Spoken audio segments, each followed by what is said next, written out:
Hi, I'm Commissioner of Public Works and Parks, Bob Moylan, and we're here today at the Holmes Field Pool. This is a pool that was built somewhere between 1968 and 1973, as were all of the city pools, which are now closed, the 9 city pools. This pool was actually closed 3 years ago because of structural conditions that created a very unsafe condition for kids and anyone who was coming to the pool. In the background here, you can see the significant disrepair to the restroom facilities and to the shower area, locker room area, and this is indicative of the condition of the city pools. And we are at the point in the city acknowledging the fact that these pools have now gone beyond their useful life. They are obsolete, and the city needs to come up with a vision going forward that speaks to creating pools, some kind of a pool, aquatic complex for the general benefit of the entire population.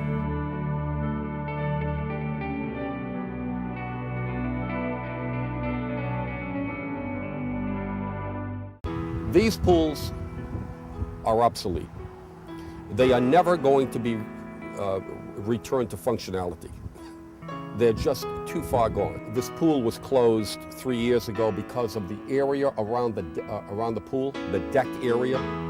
And what we found was the concrete deck had large voids beneath it, such that at any point in time, an entire concrete panel could fall.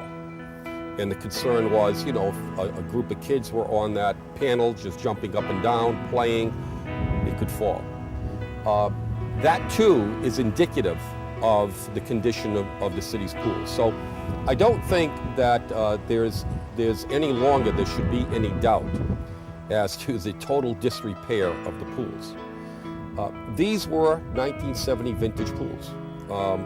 They didn't have, and they don't have, some of the amenities that communities now want to include when they construct pools. The Wheels to Water program in the City of Worcester has given young people and families an opportunity to gain access to swimming facilities and city beaches and state beaches in the City of Worcester this summer. We've been able to provide transportation to young people and families in communities around the city where the city pools were once open. They're from Great Brook Valley, so the pool that they do have is closed. Like all the other pools pretty much are closed this year, and it's a great chance for them to go swimming because they don't always have the transportation to get there, especially during the week. So it gives them a chance to get out and go swimming and enjoy themselves and not sit at home and watch TV, as some of them were saying. We've actually been able to provide also recreational opportunities to young people at some of our facilities. Some of the private facilities that are involved in this program, such as the Boys and Girls Club, Girls Incorporated, the YMCA, and the YWCA. So overall, the program has been a really great success. We've had 6 weeks of programming and transportation, both in the morning and in the evening, and kids have actually been able to be fed lunch as well as part of this program. Best thing I like about Wheels to Water is that we get to go up to the pools and sometimes we can play in the lake. The program runs 7 days a week, Monday through Sunday. We provide transportation starting in the morning. Our earliest pickup is 9:30 and our latest drop-off is 5 o'clock. We currently have about 400 kids registered in the program. I feel so alive. And we're probably averaging somewhere around 150 to 200 kids a day taking part in the program. Best part about the program, I think, is just getting the kids to the water. They absolutely, every day, are we going swimming, are we going swimming? If they don't get to go, they're depressed about it, and it's great. Especially the little ones playing in the sand, they love it. Like sand castles and in the water, you have to literally drag them out of the water to get them on the bus. But it's great for them, and it gets them outside, and at camp, instead of being inside all day doing arts and crafts or whatever we can do with them, it's great to have them out. We also have swimming instruction, which is also part of the Wheels to Water program. And as a result, several young kids in the city who had no experience or really did not know how to swim had the opportunity to gain free swim lessons from the Boys and Girls Club. So, you know, the Boys and Girls Club has taught over 100 swim lessons to young people, who's also part of the Wheels to Water program. And at each one of the city beaches, they do have swim lessons in the morning, and a number of young people in the city have also taken advantage of that opportunity too. So it's not only, you know, providing access to young people to water, but it's also teaching them to swim, which is also a great part of this program as well. What has led to the success of the program is that both the public and private partnerships that have been created through this. Some of the foundations in the city have really stepped up to the plate in terms of funding to make this program a success. And as a result, you know, we've coordinated about 7 pickup and drop-off spots around the city, again, where city pools were closed. So we've been able to actually, you know, provide this transportation from those areas in the community where city pools once were. When we talk about success, we can talk about, you know, individual agencies, or we can talk about individual people, but it's really a combination of everybody really coming to the table and making this program work. Wheels to Water is great. They bring activities for outside of the water. So if the kid wants to sit in the shade, they have Uno and just arts and crafts that they can sit down and do on the blanket, which is nice. So they keep them busy. There's always something to do. We've gotten a lot of feedback from both young people and family members, parents, and their responses to this program and comments about this program have been nothing but positive. They're very thankful that the city and Friendly House is providing this opportunity. They're very thankful to the foundations who really stepped up and provided the funding for this opportunity. Kids are getting swim lessons out of it. Not only kids are getting swim lessons, but kids are getting fed as well. So either way, it's a win-win situation. Anytime you take a look at the kids getting dropped off at the beaches or the private facilities, it's nothing but smiles on their faces. So it's just been an overall success.